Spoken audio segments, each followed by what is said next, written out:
ओम नमः शिवाय। शिवजी सदा सहाय। ओम नमः शिवाय। गुरुजी सदा सहाय।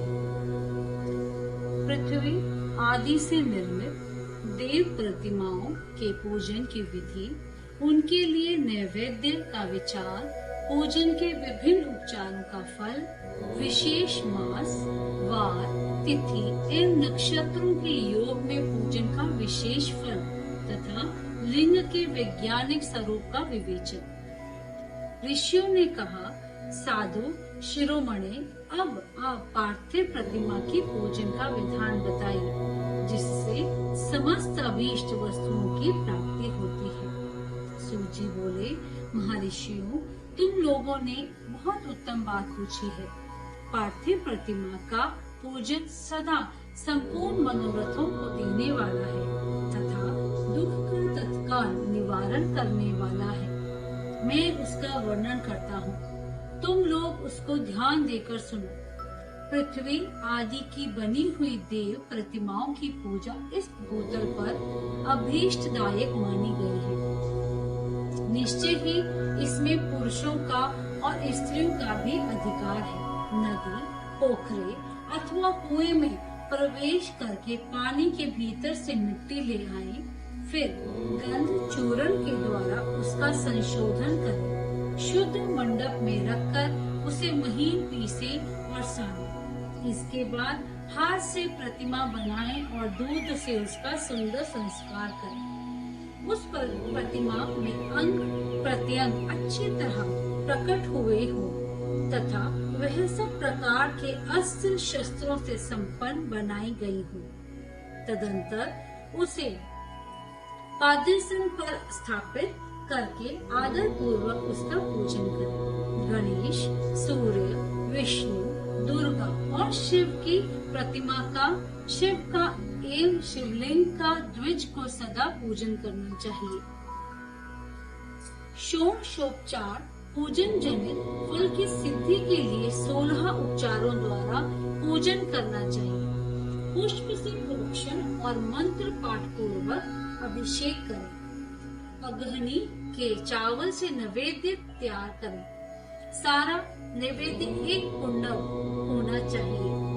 घर में पार्थिव पूजन के लिए एक कुंडम और 12 किसी मनुष्य द्वारा स्थापित शिवलिंग के पूजन के लिए एक प्रशस्त नैवेद्य तैयार करना आवश्यक है।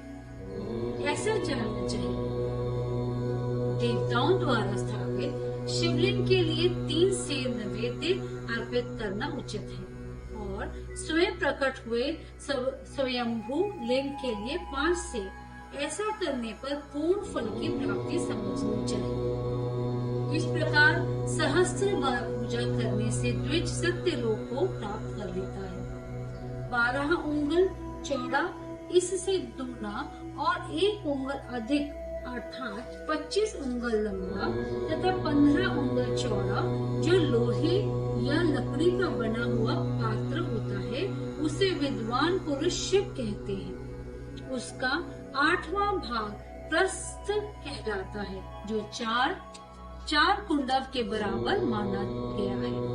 मनुष्य द्वारा स्थापित शिवलिंग के लिए 10 प्रसत, ऋषियों द्वारा स्थापित शिवलिंग के लिए 100 प्रसत और स्वयंभू शिवलिंग के लिए 1 सहस्र प्रसत नैवेद्य निवेदन किया जाए तथा जल, तेल आदि एवं गंध द्रव्यों को भी यथोयोग्य मात्रा रखी जाए, तो यह उन शिवलिंगों की महापूजा बताई जाती है।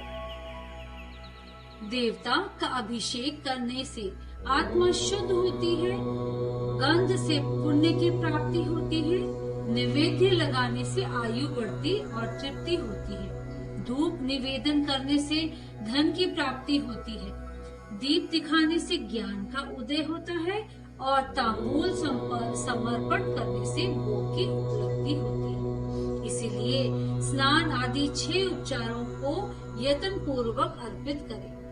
नमस्कार और जप, ये दोनों संपूर्ण अभीष्ट फल को देने वाले हैं। इसीलिए भोग और मोक्ष की इच्छा रखने वाले लोगों को पूजा के अंत में सदा ही जप और नमस्कार करने चाहिए। मनुष्य को चाहिए कि वे सदा पहले मन से पूजा करके फिर उन उपचारों से करें। देवताओं की पूजा से उन देवताओं के लोगों की प्राप्ति होती है तथा उनके अवान्तर लोक में भी यथेष्ट भोग की वस्तुएं उपलब्ध होती है।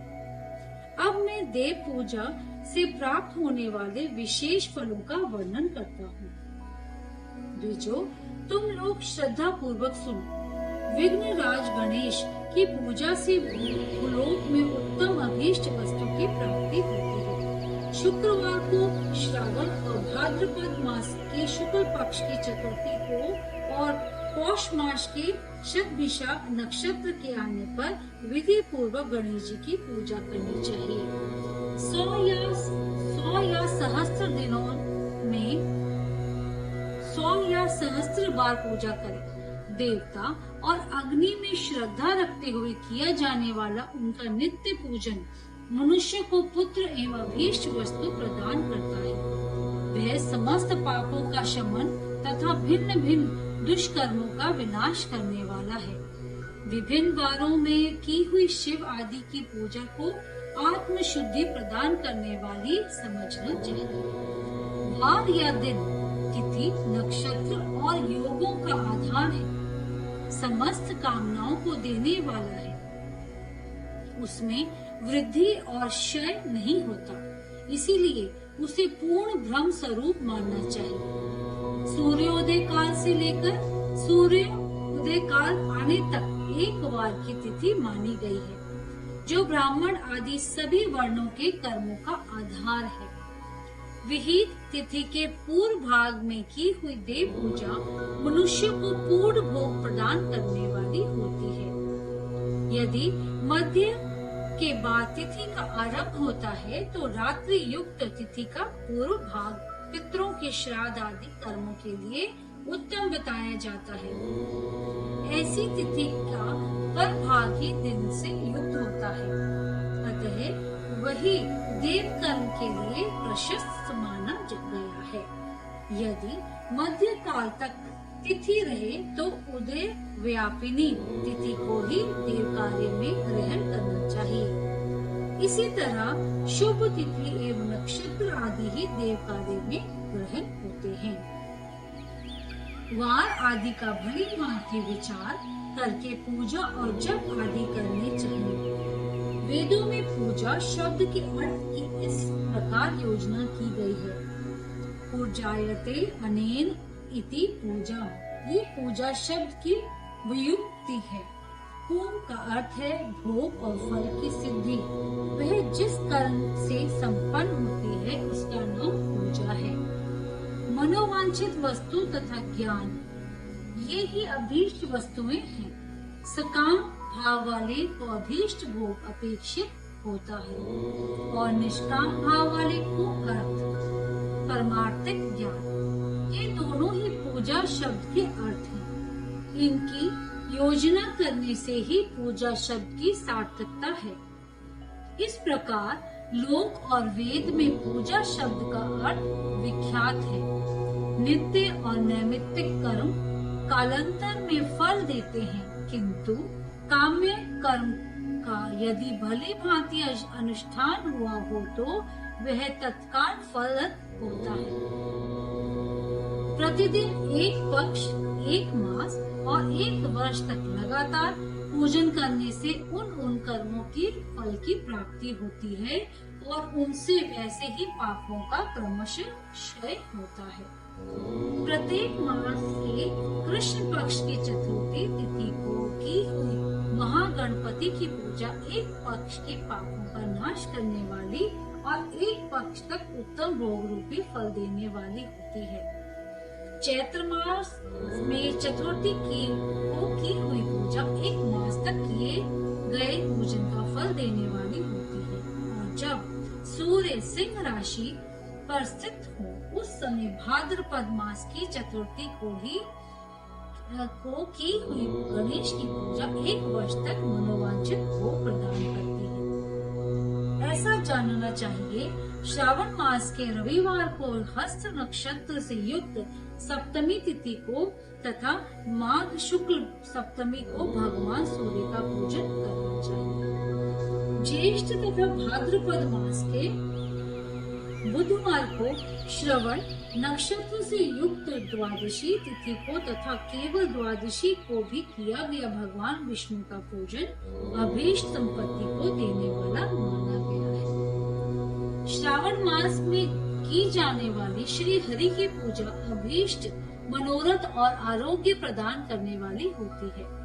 अंगों एवं उपकरणों सहित पूर्वोक्त गौ आदि 12 वस्तुओं का दान करने से जिस फल की प्राप्ति होती है उसी को द्वादशी तिथि में आराधना द्वारा श्री विष्णु की तृप्ति करके मनुष्य प्राप्त कर लेता है। जो द्वादशी तिथि को भगवान विष्णु के 12 नामों द्वारा 12 ब्राह्मणों का षोडशोपचार पूजन करता है वह उनकी प्रसन्नता प्राप्त कर लेता है। इसी प्रकार संपूर्ण देवताओं के विभिन्न 12 नामों द्वारा किया हुआ 12 ब्राह्मणों का पूजन उन देवताओं को प्रसन्न करने वाला होता है। कल की संक्रांति से युक्त श्रावण मास में नवमी तिथि को मृग शिरा नक्षत्र के योग में अंबिका का पूजन करें। वे संपूर्ण मनोवांछित भोगों और फलों देने वाली है। ऐश्वर्य की इच्छा रखने वाले पुरुष को उस दिन अवश्य उनकी पूजा करनी चाहिए। अश्विन मास के शुक्ल पक्ष की नवमी तिथि संपूर्ण अभीष्ट फलों को देने वाली है। उसी मास के कृष्ण पक्ष की चतुर्थी को यदि रविवार पड़ा हो तो उस दिन का महत्व विशेष बढ़ जाता है। उसके साथ ही यदि आर्द्रा और महाद्रा सूर्य क्रांति से युक्त आर्द्रा का योग हो तो उस अवसरों पर की हुई शिव पूजा का विशेष महत्व माना गया है। माघ कृष्ण चतुर्दशी को की हुई शिव की पूजा संपूर्ण अभीष्ट फलों को देने वाली है। वह मनुष्यों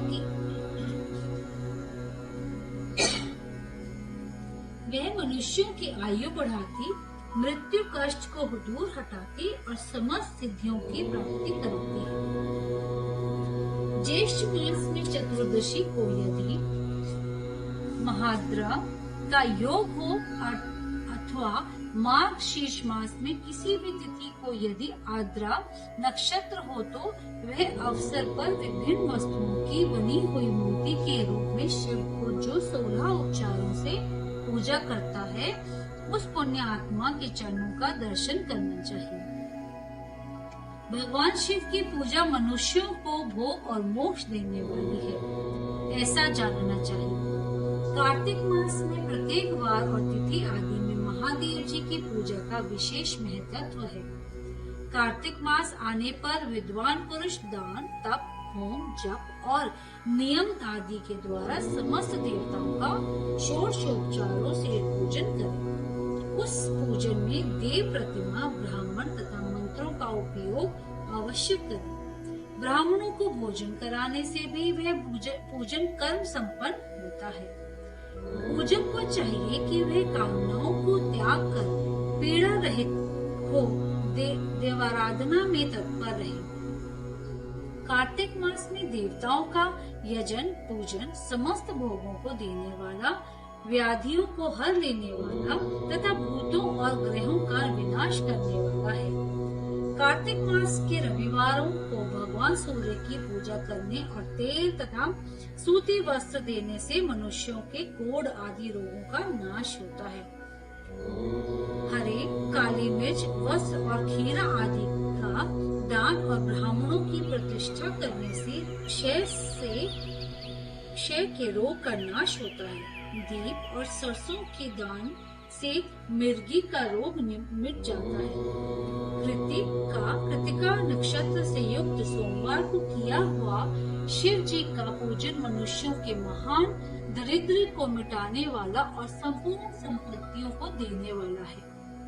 घर की आवश्यक सामग्रियों के साथ गृह और क्षेत्र आदि का दान करने से भी उपयुक्त फल की प्राप्ति होती है। कृतिका युक्त मंगलवारों को श्री स्कंद का पूजन करने से तथा दीपक एवं घंटा आदि का दान देने से मनुष्य को शीघ्र ही वाक सिद्धि प्राप्त होती है। उनके मुख से निकली हुई हर एक बात सत्य होती है। कृतिका युक्त बुधवारों को किया हुआ श्री विष्णु का यजन तथा दही भात का दान मनुष्य को उत्तम संतान की प्राप्ति कराने वाला होता है। कृतिका युक्त गुरुवारों को धन से ब्रह्मा जी का पूजन तथा मधु सोना और घी का दान करने से मनुष्यों के भोग वैभव की वृद्धि होती है। कृतिका युक्त शुक्रवारों को गजानन गणेश जी की पूजा करने से तथा गंध पुष्प एवं अन्न का दान देने से मानवों के भोग पदार्थों की वृद्धि होती है। उस दिन सोना चांदी आदि का दान करने से बंदियाया को भी उत्तम पुत्र की प्राप्ति होती है। कृतिका युक्त शनिवारों को दिक्पालों की वंदना, दिग्गजों और नागों सेतुपालों का पूजन, त्रिनेत्रधारी रुद्र, पापहारी विष्णु तथा ज्ञानदाता ब्रह्मा का आराधन और धनवंतरी एवं दोनों अश्विन कुमारों का पूजन करने से रोग, दुर्मृत्यु एवं अकाल मृत्यु का निवारण होता है तथा तत्कालिक व्याधियों की शांति हो जाती है। नमक, लोहा, तेल और उड़द आदि का त्रिकुट, फल, गंध और जल आदि तथा घृत आदि द्रव्य पदार्थों का और सुवर्ण, मोती आदि कठोर वस्तुओं का भी दान देने से स्वर्ग लोक की प्राप्ति होती है। इनमें से नमक आदि का मान कम से कम 1 प्रतिशत होना चाहिए और सुवर्ण आदि का मान कम से कम 1 पर। धन की संक्रांति से युक्त पौष मास में उस काल में शिव आदि समस्त देवताओं का पूजन क्रमश समस्त सिद्धियों की प्राप्ति कराने वाला होता है। इस पूजन में अग्नि के चावल से तैयार किए गए हविष्य का निवेद्य उत्तम बताया जाता है। पौष मास में नाना प्रकार के अन्न का निवेद्य विशेष महत्व रखता है। मार्गशीर्ष मास के केवल अन्न का दान करने वाले मनुष्य को ही संपूर्ण अभीष्ट फलों की प्राप्ति हो जाती है। मार्गशीर्ष मास में अन्न का दान करने वाले मनुष्य के सारे पाप नष्ट हो जाते हैं।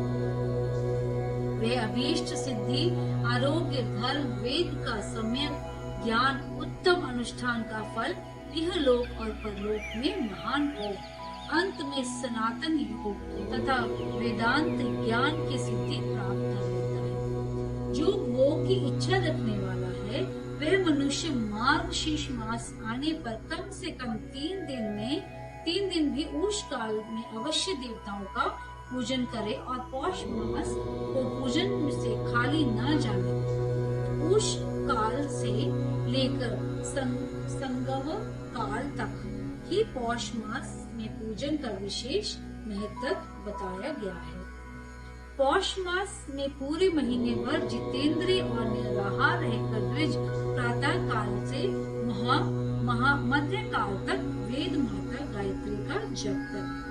तत्पश्चात रात को सोने के समय तक पंचाक्षर आदि मंत्रों का जप करें। ऐसा करने वाला ब्राह्मण ज्ञान पाकर शरीर छूटने के बाद मोक्ष प्राप्त कर लेता है।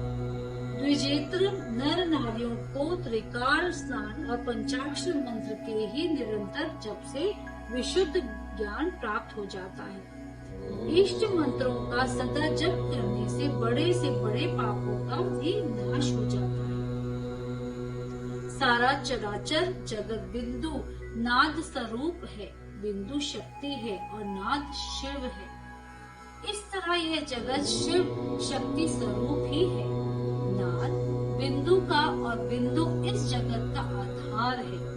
ये बिंदु और नाद संपूर्ण जगत के आधार रूप से स्थित है।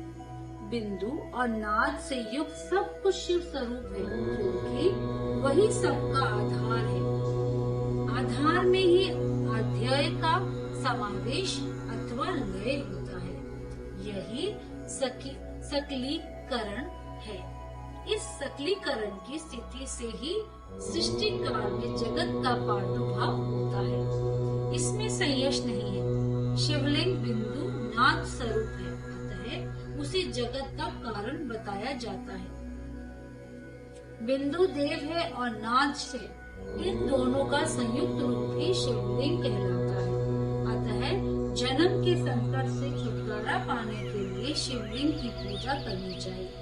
बिंदु रूपा देवी उमा माता है और नाद स्वरूप भगवान शिव पिता। इन माता पिता के पूजित होने से परमानंद की ही प्राप्ति होती है। अतः परमानंद का लाभ लेने के लिए शिवलिंग का विशेष रूप से पूजन करें। देवी उमा जगत की माता है और भगवान शिव जगत के पिता। जो इनकी सेवा करता है उस पुत्र पर इन दोनों माता पिता की कृपा नित्य अधिक बढ़ती रहती है। वे पूजक पर कृपा करके उसे अपना आंतरिक ऐश्वर्य प्रदान करते हैं। मुनीश्वरों आंतरिक आनंद की प्राप्ति के लिए शिवलिंग को माता पिता का स्वरूप मानकर उसकी पूजा करनी चाहिए। भर्ग शिव पुरुष रूप है और भर्गा शिवा अथवा शक्ति प्रकृति कहलाती है।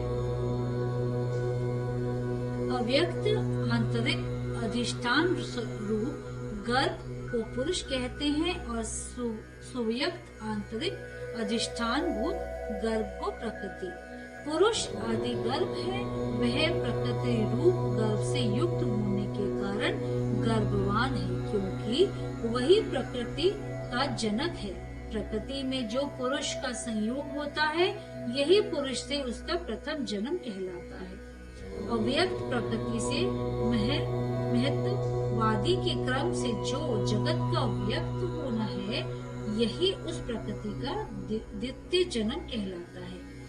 जीव पुरुष से ही बारंबार जन्म और मृत्यु को प्राप्त होता है। माया द्वारा अन्य रूप से प्रकट किया जाना ही उसका जन्म कहलाता है। जीव का शरीर जन्म काल से ही जीर्ण होने लगता है, इसीलिए उसे जीव संज्ञा दी गई है। जो जन्म लेता है और विविध पाशों द्वारा तनाव में पड़ता है, उसका नाम जीव है। जन्म और बंधन जीव शब्द का अर्थ है। अतः जन्म मृत्यु रूपी बंधन की निवृत्ति के लिए जन्म की अधिष्ठान मातृ पितृ स्वरूप शिवलिंग का पूजन करना चाहिए। गाय का दूध, गाय का दही और गाय का घी, इन तीनों को पूजन के लिए शहद और शक्कर के साथ पृथक पृथक भी रखें और इन सबको मिलाकर सम्मिलित रूप से पंचामृत भी तैयार कर लें। फिर गाय के दूध और अन्न के मेल से निवेद्य तैयार करें। प्रणव मंत्र से उच्चारण पूर्वक उसे भगवान शिव को अर्पित करें। संपूर्ण प्रणव को ध्वनि लिंग कहते हैं। स्वयंभू लिंग नाद स्वरूप होने के कारण नाद लिंग कहा गया है। यंत्र या अर्धा बिंदु स्वरूप होने के कारण बिंदु लिंग के रूप में विख्यात है। उसमें अचल रूप से प्रतिष्ठित जो शिवलिंग है वह मकार स्वरूप है, इसीलिए मकार लिंग कहलाता है। सुवारी निकालने आदि के लिए जो चरलिंग होता है वह उकार स्वरूप होने से उकार लिंग कहा गया है। तथा पूजा की दीक्षा देने वाले जो गुरु या आचार्य हैं, उनका विग्रह आकार का प्रतीक होने से आकार लिंग माना गया है। इस प्रकार आकार, उकार, मकार, बिंदु, नाद और ध्वनि के रूप में लिंग के 6 भेद हैं। इन 6 लिंगों की नित्य पूजा करने से साधक जीवन मुक्त हो जाता है, इसमें संशय नहीं।